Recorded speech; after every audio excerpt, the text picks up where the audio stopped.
But anyway, C, A, G, E, and in a perfect world you imagine the D. Caged. Now what you want to do is attach a pentatonic minor. And that's just because we're more familiar with that, and we've been using that for the licks we've done in our Leonard Skinner type songs. So if I have this E-shaped one here, you can play C minor licks over a C major chord. And even when the E natural and the E flat that exists clash, sometimes it can be pretty cool. If you got the idea of the C shape,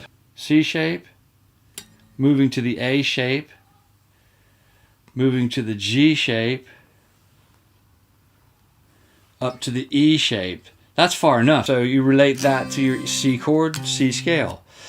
You want to do the same thing, even though we're going to play a minor scale over a major chord. Don't worry about that so much. You'll figure it out as you go. But with the positions of the pentatonic. So that's the idea, that we have the fourth position, the fifth position, which is two shorts, two longs, and the familiar root position.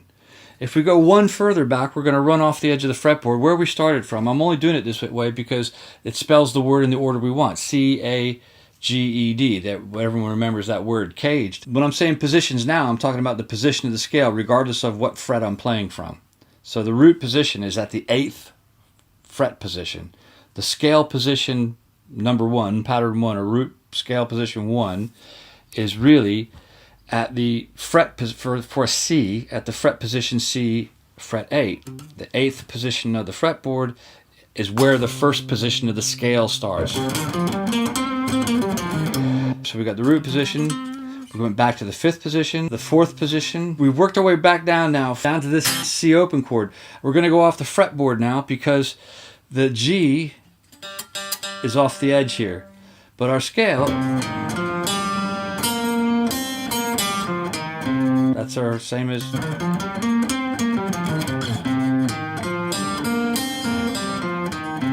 That's kind of cool because you can...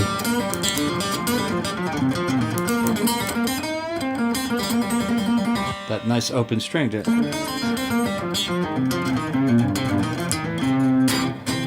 There's my remembering the E flat to E to get to that C major sound.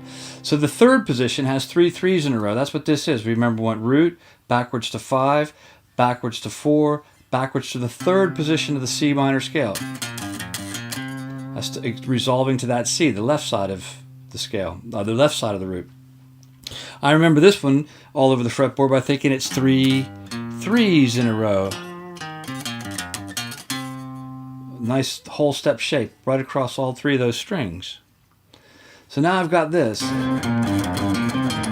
Open G, and then the root of the pentatonic minor C is always the same from any root except for off the G string because of our tuning.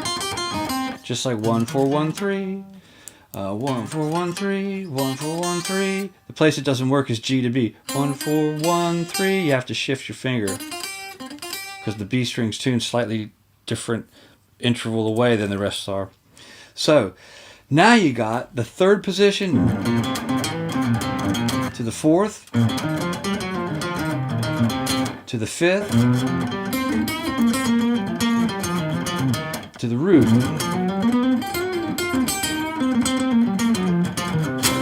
And if you don't worry about going any higher than that, that's enough to mess around with. So what you want to do is find stuff in the key of, say, C Mixolydian or C minor or C major, bluesy, and you just play the chord and play the scale. You know, you just sort of say, okay, that's my C chord. What licks do I like here? Because that's the same that I would have done here. Maybe you've done that kind of like this.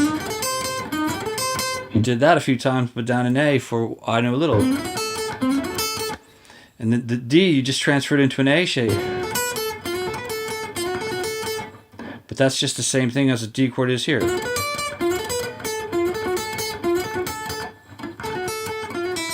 It's just the same lick, but doing it in C now.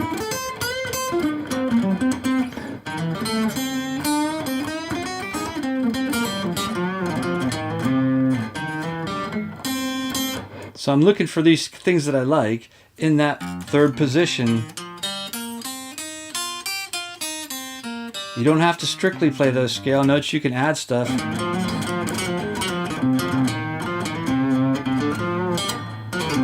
That like that little open.